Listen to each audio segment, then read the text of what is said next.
Le sentiment humain est l'expression profonde du pouvoir de l'âme sur l'homme.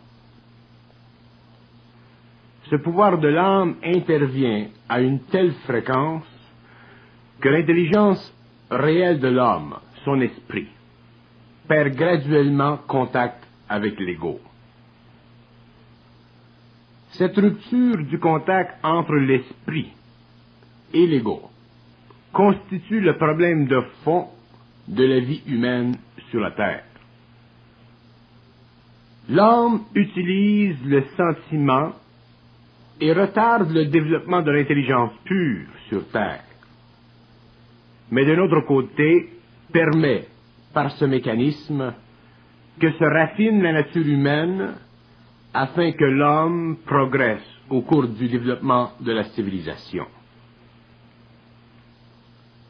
Le sentiment humain permet à l'homme de développer certaines caractéristiques expérientielles qui lui permettent d'évoluer sur le plan de l'âme, sur le plan de la mémoire, afin que l'évolution puisse se faire selon un mode qui produit un développement du mental et de l'émotif. Mais cette évolution n'est pas finale. Elle ne représente qu'une ébauche, qu'un sketch de l'évolution future de l'homme. Et c'est ici que la nature et la mécanique des sentiments doivent être clairement expliqués et compris.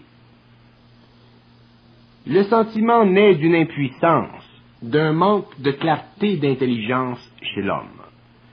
Il se rattache à sa nature inférieure, non perfectionnée. Il n'est ni le haut ni le bas de l'expérience. Il n'est qu'une limite quelconque de l'intelligence, et l'homme ne peut concevoir une telle limite, car il n'est pas suffisamment avancé dans son intelligence réelle et sa puissance réelle pour voir jusqu'à quel point il est asservi par ses sentiments de toutes sortes. La vie mentale de l'homme, son intelligence inférieure, est bannie du pouvoir de la lumière, de sorte que cette lumière ne peut éclairer la mécanicité de ses sentiments. Il est alors obligé, malgré lui-même, de les vivre sans réaliser, ou pouvoir réaliser, qu'il peut vivre sans sentiment et qu'une vie sans sentiment est une autre vie, une autre dimension de la vie, et cette vie n'a rien de pareil avec celle qui est remplie de ces mouvements intérieurs de l'âme qui rendent l'homme esclave de sa mémoire. Le sentiment ou les sentiments à eux seuls colorent la vie planétaire de l'humanité. La conscience humaine de l'humanité est le reflet de cette énergie qui corrompt la vie de l'homme. Le sentiment est à l'homme ce que l'instinct est à l'animal. Et la différence entre les deux n'est due qu'à la structure plus complexe du corps astral humain. Le sentiment est le dernier des grands panaches de l'humanité, et les hommes qui se conscientisent sur la terre perdront ce panache, et leur intelligence supramentale se manifestera en proportion directe de la diminution de cette énergie chez l'homme. Le sentiment apparaît bienfaisant chez l'homme, car pour l'être inconscient, le sentiment est une nourriture, mais cette nourriture vient de l'âme et non de l'esprit. Et tout ce qui vient de l'âme lie l'homme à une condition inférieure et planétaire. L'âme exerce son pouvoir sur l'homme par le sentiment, et le monde de la mort se nourrit du sentiment exécuté par ignorance sur le plan matériel. L'homme est un être naïf, loin de se douter de la nature réelle de ses sentiments, loin de se douter de ses lois, de leur puissance. Voilà pourquoi il s'inquiète, ou il est offusqué, lorsqu'on lui dit que le sentiment est anti-intelligence, donc anti-réalité, anti-homme. Mais le sentiment fait tellement partie de la vie inconsciente et de l'expérience humaine, et ce, depuis si longtemps, que l'homme ne peut plus objectivement voir le danger dans le sentiment sur le globe. Il ne fait que se basquer dans son soleil. Le sentiment construit dans l'homme un mur épais qui le sépare de son intelligence réelle, donc de l'éther éventuellement. Il est tellement prisonnier de ses sentiments qu'il n'est plus capable de faire dans sa vie les mouvements qu'il devrait faire pour se libérer des forces qui retardent le développement de son intelligence, de son identité. Le sentiment est d'autant plus profond et difficile à déraciner chez l'homme lorsqu'il est considéré bon. Car un bon sentiment possède une valeur positive, et toute valeur positive, émotive et astrale, convient à l'homme, à son intellect, mais non pas nécessairement à son intelligence supérieure, c'est-à-dire à son esprit. Ce qui permet, ou qui a permis par le passé, à l'homme de connaître et de développer le sentiment, procède du fait que l'homme n'était pas conscient de son esprit, de son intelligence réelle, des lois de l'évolution.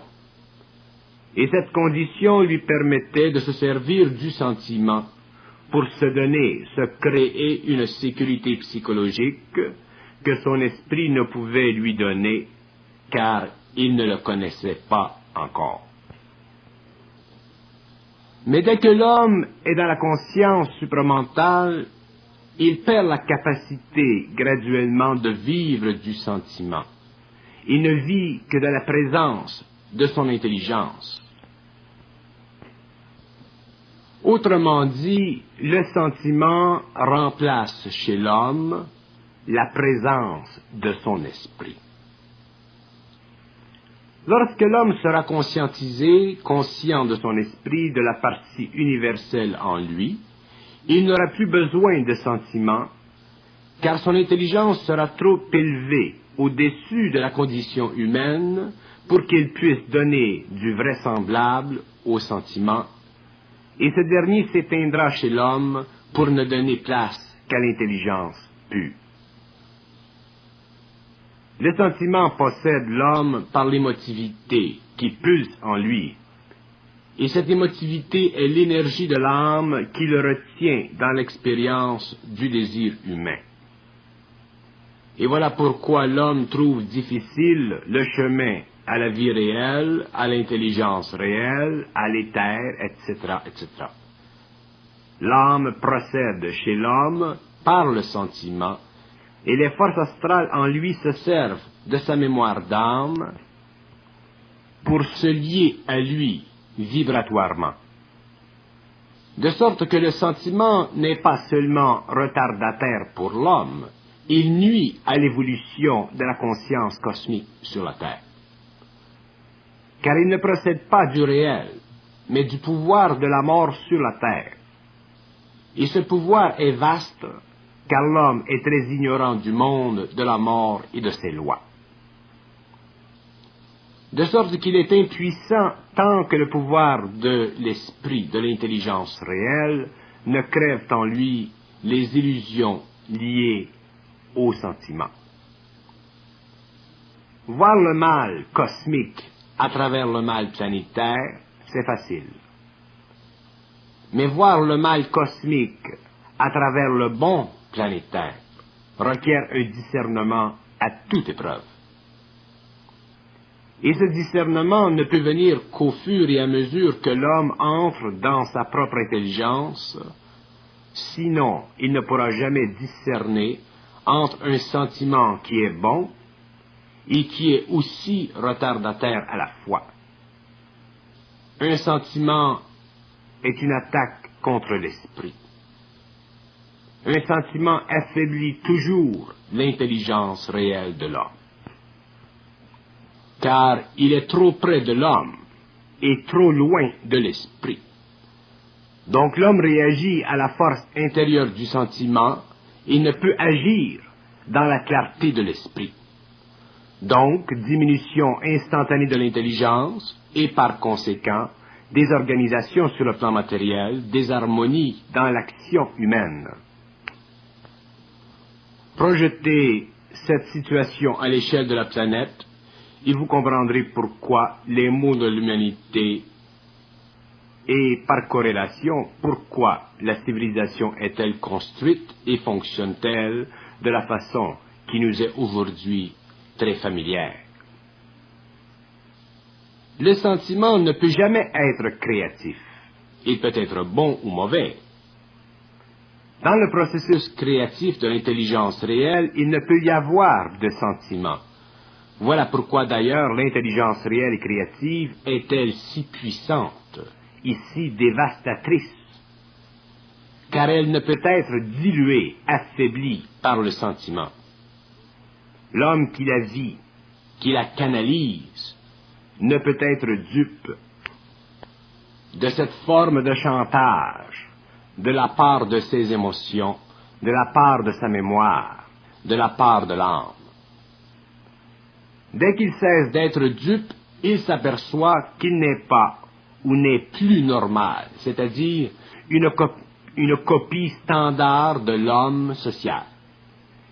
Il devient de plus en plus réel lui-même. Mais à quel prix? Au prix de ne plus se voir comme il se voyait auparavant. Au prix de ne plus se sentir tel qu'il se sentait auparavant. Une séparation se fait sentir en lui et cette séparation de l'ancien et du nouveau lui fait reconnaître le pouvoir qu'avait sur lui le sentiment avant qu'il ne le reconnaisse. L'homme ne peut vivre de sentiments et se rapprocher de l'éther à la fois, car son esprit devient trop puissant, et dès que l'esprit de l'homme commence à manifester sa puissance, il oblitère le pouvoir de l'âme sur lui et rend l'ego imperturbable devant l'émotion. Et cette condition prédispose l'homme à vivre éventuellement le choc vibratoire de la percée de la conscience. Cette percée de conscience qui l'instruit du phénoménal de son esprit ne peut être faite que lorsque le sentiment n'existe plus chez l'homme, sinon une trop grande spiritualité exercerait sur lui son pouvoir. Voilà ce qui se produit chez ceux-là que l'on appelle des saints. Le sentiment spirituel, plus l'expérience d'une certaine haute réalité astrale, les transforme à un tel point qu'ils perdent toute identité et que la seule mesure de leur réalité présente et future est le Dieu de leur religion ou une forme quelconque de divinité. L'âme a alors le plein pouvoir, et lorsqu'elle a le plein pouvoir sur l'être, elle peut lui communiquer son énergie, sa force, pour que des miracles soient exécutés, vus, afin de perpétuer sur la terre, parmi les populations ignorantes et spirituelles, le mythe de la divinité astralement perçu et sentimentalement compris. De là le pouvoir théologique de certaines religions, de certaines sectes mystiques, de certaines sectes religieuses. L'être humain n'est plus, il ne reste plus qu'une enveloppe matérielle pour l'exécution de plans dont l'origine est astrale et sous la commande de forces qui retardent la descente de l'intelligence réelle sur la terre. pour le bénéfice de l'ignorance, de la mort de ces sphères qui bénéficient de l'ignorance humaine afin que continue le plus longuement possible le cycle de la domination par l'ignorance. Mais l'esprit ne peut être dompté ni dominé lorsqu'il se fait sentir dans sa pleine puissance. Et l'humanité aujourd'hui entre, sans s'en rendre compte, dans le cycle de l'intelligence pure, de l'intelligence supramentale, et le sentiment ne pourra plus l'éteindre, car déjà il est sur la terre et les hommes commencent à le sentir, à communiquer avec lui, à le comprendre dans son intelligence infinie. Le sentiment voile complètement l'intelligence réelle de l'homme, à un tel point qu'il lui est impossible d'élever son taux vibratoire lorsqu'un événement se produit dans sa vie, événement dont le choc devrait lui servir. Le sentiment neutralise la valeur vitale du choc et empêche l'homme de développer de nouveaux octaves vibratoires dans sa conscience, dans ses corps subtils. Plus l'homme possède d'octaves, plus il se rapproche en esprit de sa réalité ultime. Mais si le sentiment est trop puissant en lui, il étouffera les notes vibratoires d'une conscience supérieure que peut créer le choc, car le sentiment agit comme une couverture sur les cordes musicales d'un instrument. C'est à cause du sentiment que cultive la culture, la civilisation, que vient un moment dans l'histoire de l'homme où cette culture, cette civilisation doit mourir, car elle n'a plus suffisamment de force vitale et créative, elle n'a plus d'esprit, elle n'est que sentiment. Le sentiment a dégénéré et il ne reste plus de place dans l'homme pour que l'esprit, l'intelligence réelle, puisse passer sans être alourdi, voire neutralisé par le sentiment. Certaines civilisations durent plus longtemps que d'autres, car elles sont moins rapidement contaminées par les sentiments. Le sentiment n'est pas seulement une expérience subjective de l'homme, c'est aussi un onguent collectif qui permet à une culture de maintenir vivante sa psychologie, donc son histoire. Mais toujours au prix de la perte graduelle de la puissance de l'esprit ou de l'intelligence réelle chez l'individu. Éventuellement, les forces en opposition sont trop fortes, et le ballon crève, la civilisation disparaît, meurt. Nous sommes à ce stage aujourd'hui, et demain nous connaîtrons les conséquences de l'abcès. Bien que l'homme vive sa vie émotive en fonction du sentiment qui la colore, il ne réalise pas encore la nature énergétique du sentiment et sa force contre l'esprit ou l'intelligence pure. L'homme ne conçoit pas encore que le sentiment est toujours anti-intelligence. Il ne le voit que comme l'expression naturelle de la nature humaine, sans comprendre ni réaliser que le sentiment fait partie d'une vie inférieure, d'une vie qui conditionne son esprit au lieu de le libérer. La libération de l'esprit de l'homme va à l'encontre des lois psychologiques de l'homme, car ces lois sont déterminées, fixées par la conscience sociale, et non par l'intelligence pure. Or, bien que les sentiments apparaissent à première vue comme étant l'expression naturelle de l'âme chez l'homme, ce dernier devra un jour réaliser que cette même expression est limitative et crée en lui un déséquilibre entre ses corps subtils et la masse d'énergie encore non utilisée qui veut le pénétrer et le rendre conscient, créatif, cosmique, universel, c'est-à-dire libre. Le sentiment canalise de basses vibrations, et ces vibrations demeurent en lui et créent une enveloppe qui croît et devient de plus en plus dense avec les années. De sorte que vient le temps où les forces créatives dans l'homme sont étouffées, et peu de temps s'en faut-il pour que le contact avec ces forces soit oblitéré. L'ignorance se perpétue et l'homme perd conscience de sa réalité objective. Encore faut-il que l'homme soit doté de bons sentiments pour qu'au moins sa nature soit agréable et que la société soit affranchie de toute bestialité. Mais cette situation idéale ne comble et ne peut combler le fossé entre l'esprit et l'ego. L'ego doit, s'il veut être conscient, prendre en main les forces qui le diminuent dans son intelligence et voir à ce que ces forces ne puissent nuire à sa réalité. Le bonheur et le malheur de l'homme naissent du sentiment, mais la conscience de l'homme naît de son abolition graduelle jusqu'au jour où toute sa conscience reflète l'esprit et où toute sa conscience en est remplie. Le sentiment ne peut plus alors ternir la vie de l'homme. Il n'en a plus de besoin pour avoir l'impression de vivre, d'être heureux.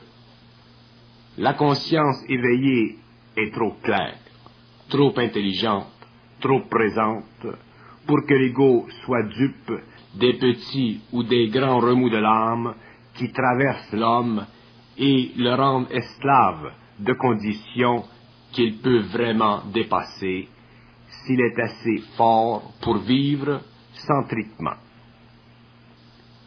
Le sentiment est universel sur la terre et l'homme, qui en comprend graduellement le mécanisme, se voit seul devant la glace et il n'a pas toujours la force de regarder froidement son esprit s'élever contre le sentiment. Il craint la représaille, il craint d'être mal jugé, il craint toutes sortes de choses qui font encore partie du sentiment. Autrement dit, l'homme est dans le sentiment comme le poisson est dans l'eau, et aucun poisson ne peut sortir de l'eau, à moins d'en être retiré par le pêcheur. Or, la psychologie de la conscience supramentale est la canne à pêche qui sortira l'homme de l'eau et lui fera un jour voir qu'au-delà de l'eau, il y a la terre ferme et du poisson se développera une nouvelle espèce amphibie. Le sentiment se retire de l'expérience humaine lorsque l'homme le voit et en souffre la présence. S'il n'en souffre pas la présence, il ne peut le réaliser par lui-même, c'est-à-dire qu'il est impuissant à mettre le doigt dessus. Car le sentiment se rationalise, et comme il se rationalise, il passe inaperçu et l'homme en est victime aveugle. Pour qu'il soit saisi par l'esprit de l'homme, il faut qu'à un moment donné, ce dernier en prenne conscience, de façon à le bien regarder, à en vivre les remous et la souffrance.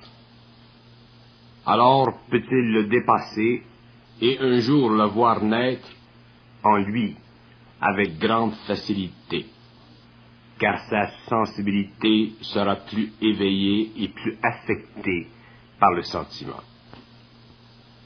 Le sentiment est définitivement une souffrance pour l'être conscient.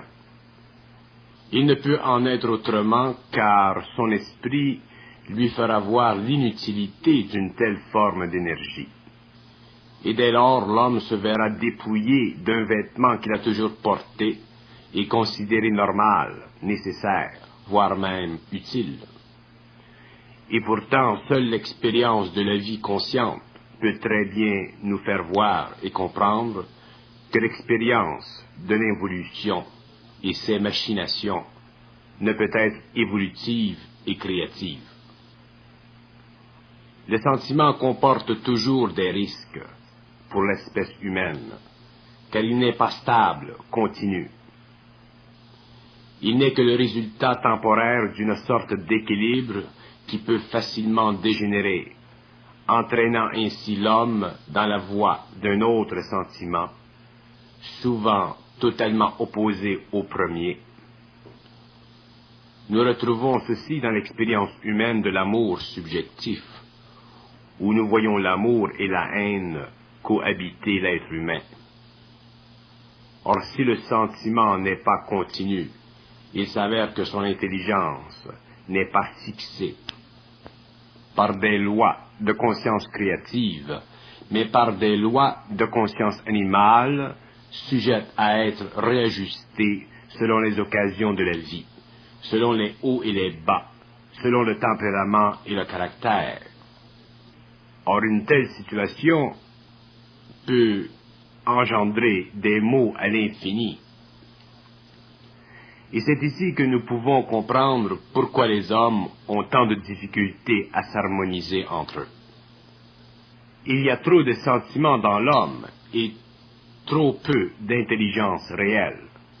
Et ce n'est qu'avec l'évolution prochaine que cette situation affreuse de la race sera graduellement réajustée à cause de la conscientisation de l'être humain, qui ne peut être régi par les mécanismes animaux de l'homme inférieur. Pour qu'un sentiment soit halté dans son expression, il faut que l'ego soit conscient de son esprit. Sinon, l'ego sera inexorablement poussé dans la direction de son sentiment. L'esprit peut l'arrêter, le stopper, en lui parlant, en l'éclairant et en lui faisant réaliser l'inutilité d'une telle perte d'énergie. C'est alors que l'ego s'ajuste à son intelligence et que le sentiment commence à se retirer de sa vie pour laisser place à l'intelligence créative qui dirige son action humaine et propulse l'homme vers les domaines d'expérience où la plus grande clarté d'esprit est nécessaire et primordiale pour comprendre parfaitement le paradoxe de la vie matérielle. Nous attribuons au sentiment une fausse valeur et nous y croyons. Nous élevons son effigie chaque jour de la vie et nous nous y attardons. Et pourtant, il n'y a que de la pourriture de vie inférieure dans le sentiment. Mais nous parfumons cette pourriture et bientôt nous ne sentons que le parfum et oublions ce qu'il cache. Nous avons peur de ne pas avoir de sentiments car nous ne comprenons pas la nature de l'homme. Nous croyons que ne pas avoir de sentiments c'est anormal lorsqu'en fait c'est l'esprit souvent qui nous protège à notre insu. Mais ignorant son action, nous souffrons dans l'ego, nous ne nous considérons pas comme les autres, etc., etc. Quelle horreur de ne pas pouvoir savoir que nous sommes bien et cherchons à être mal par ignorance. Le sentiment trouble l'esprit de l'homme car il ignore son intelligence. S'il est bon, l'ego a l'impression de bien vivre, et s'il est mal placé, l'ego craint de le rejeter car il n'est pas sûr de son intelligence. Il n'est pas sûr de pouvoir vivre sans lui. Et pourtant l'ego vit beaucoup plus réellement lorsqu'éloigné du sentiment, car alors son intelligence se définit, et plus elle se définit, plus il pousse loin les limites de la vie, de l'action. Le sentiment, vu de n'importe quel point de vue, nuit à l'intelligence réelle supramentale de l'homme et le fourvoie. Regardez vos expériences passées et vous verrez que le sentiment fut de beaucoup la cause derrière le malheur.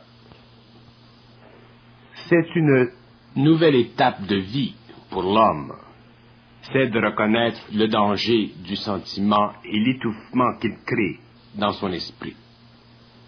Le sentiment fut cultivé pendant l'évolution car l'homme n'était pas encore prêt à vivre d'intelligence pure. Alors le sentiment lui permettait de vivre d'émotions. Mais le nouveau cycle sera différent, car l'homme ne sera plus contraint de vivre en fonction des autres. Il ne vivra qu'en relation des autres. Et cette vie nouvelle ne nécessitera plus que le sentiment soit la mesure des relations humaines. L'intelligence supramentale primera chez l'homme conscient, et sa vie ne sera plus une chambre de torture.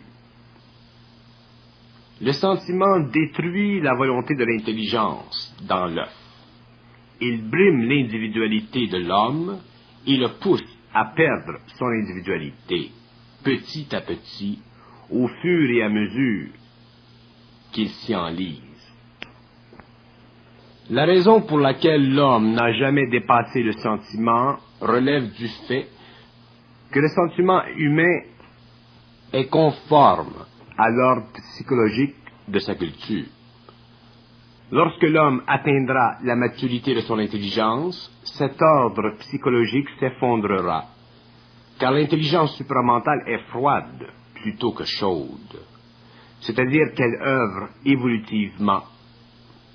Elle pousse donc l'homme à agir en fonction du perfectionnement de ses corps subtils, par opposition à l'intellect qui rationalise le comportement émotif ou sentimental de l'homme à partir d'un tableau de fond standardisé qui est sa culture. Le sentiment n'est pas de lui-même évolutif, il est retardataire. Cette constatation ne peut être établie que par la conscience éveillée de l'individu. Aucun ego inconscient n'admettra que sa vie sentimentale est nuisible à son évolution, puisque, par le fait même, il s'exclurait. Or, l'ego ne veut pas s'exclure de l'évolution, du processus évolutif.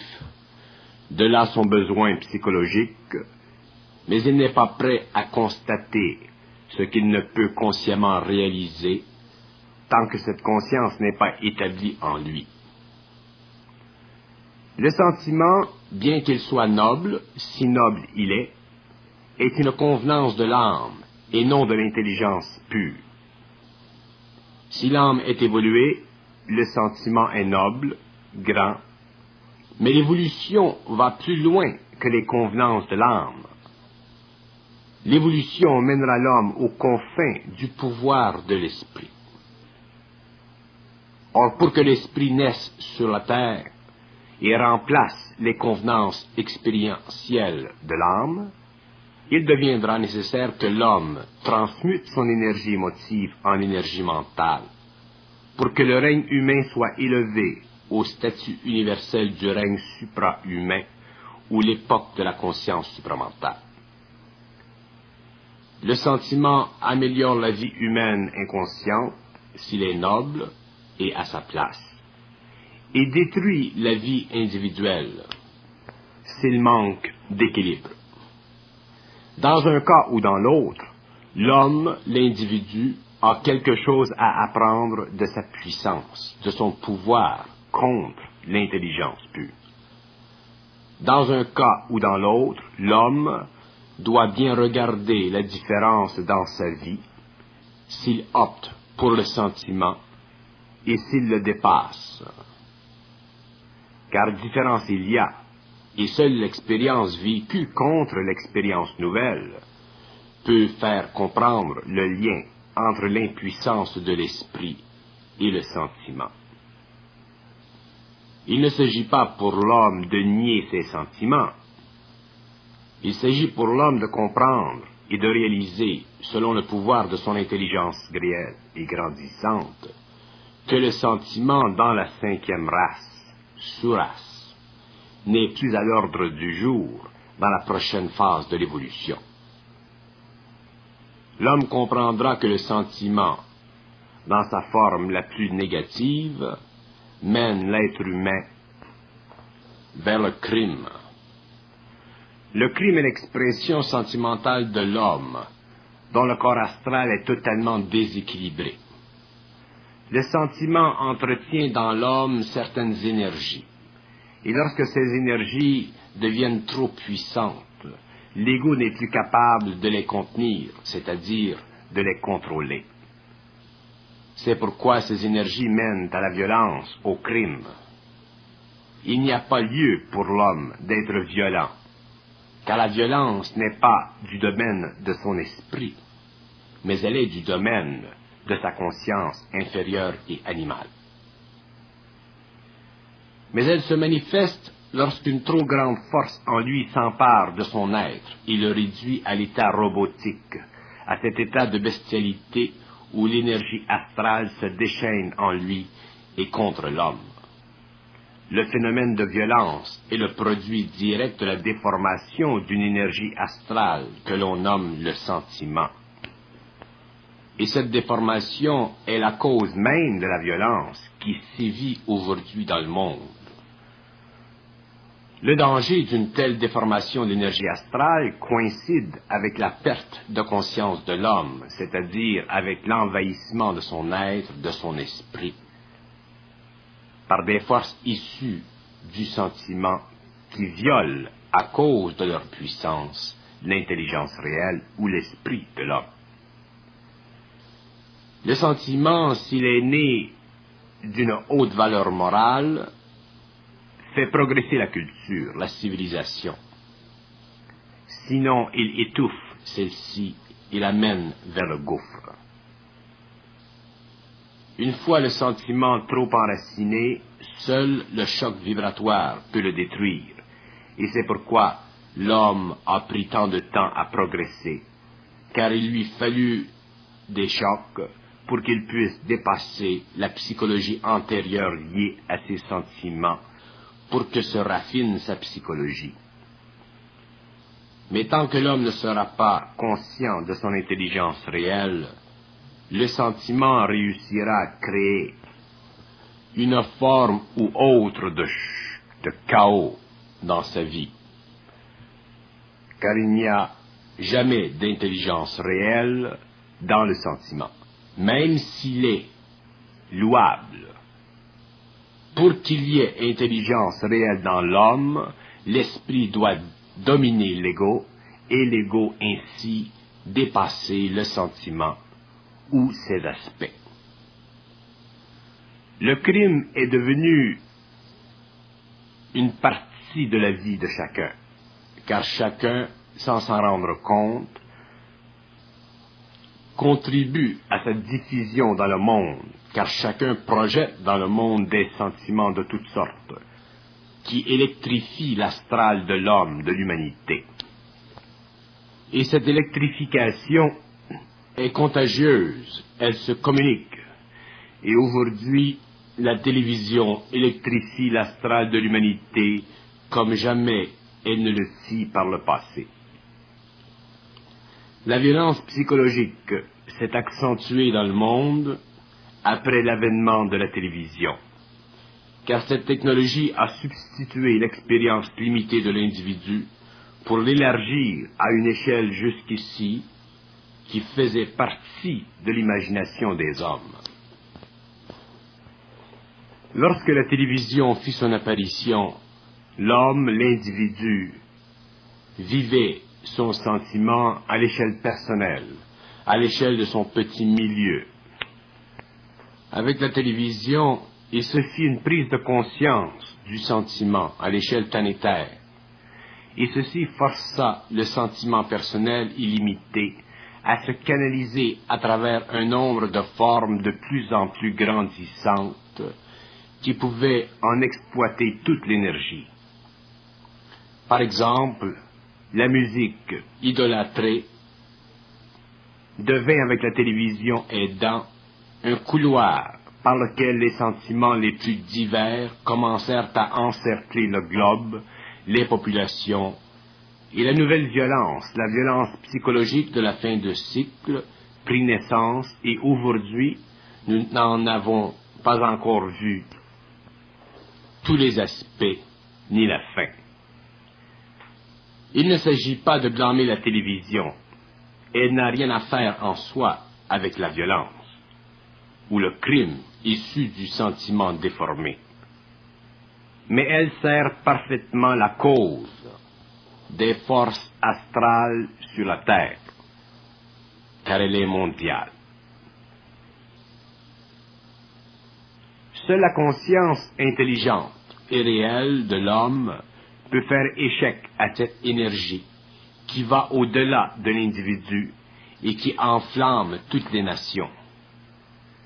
Les hommes conscients de demain comprendront l'essence du sentiment et sa fonction astrale, et ils comprendront que la vie consciente et supramentale ne peut incorporer une telle forme d'énergie, car cette énergie est trop basse en vibration. Il faut que l'homme comprenne un jour que la vie ne peut être réelle si elle est vécue au plan du sentiment, et que toute notion opposée n'est que le produit puissant de l'astral sur son esprit. Autant le sentiment a fait partie de l'humanité ancienne et a été la cause derrière le karma collectif et individuel humain, autant les siècles qui suivront la fin de cycle seront libres du sentiment de la cinquième race, de la cinquième sous-race, car il y aura de moins en moins d'ignorance et de plus en plus d'intelligence réelle. L'homme de demain apprendra à regarder à nouveau ce qu'il a cru comprendre, ce qu'il a cru nécessaire, ce qu'il a cru utile dans le passé de son évolution. Il verra clairement que la notion du passé n'est pas le fait de l'avenir, et que la condition psychologique de la nouvelle évolution ne peut être parallèle avec l'ancienne. Autant le sentiment durant l'ancienne vie de l'homme faisait partie intégrale de sa conscience quotidienne, autant demain le sentiment n'existera plus, non pas parce que l'homme n'aura plus d'émotion, mais parce que l'émotivité de l'homme sera réorganisée, son énergie sera élevée en vibration, et que cette énergie ne lui servira plus sur le plan de sa conscience animale, mais lui servira en fonction d'un degré plus élevé de conscience, c'est-à-dire la conscience supramentale. Le corps astral de l'homme sera totalement transformé. Et étant totalement transformé, sa fonction vitale sera autre. Sa fonction émotive sera déterminée non pas par l'intellect, la mémoire et le pouvoir de l'âme, mais par le pouvoir de l'esprit. Et de ce pouvoir de l'esprit, l'homme pourra comprendre la nature réelle et la fonction réelle du corps astral, non pas en fonction de son ego aveugle, mais de son intelligence puissante.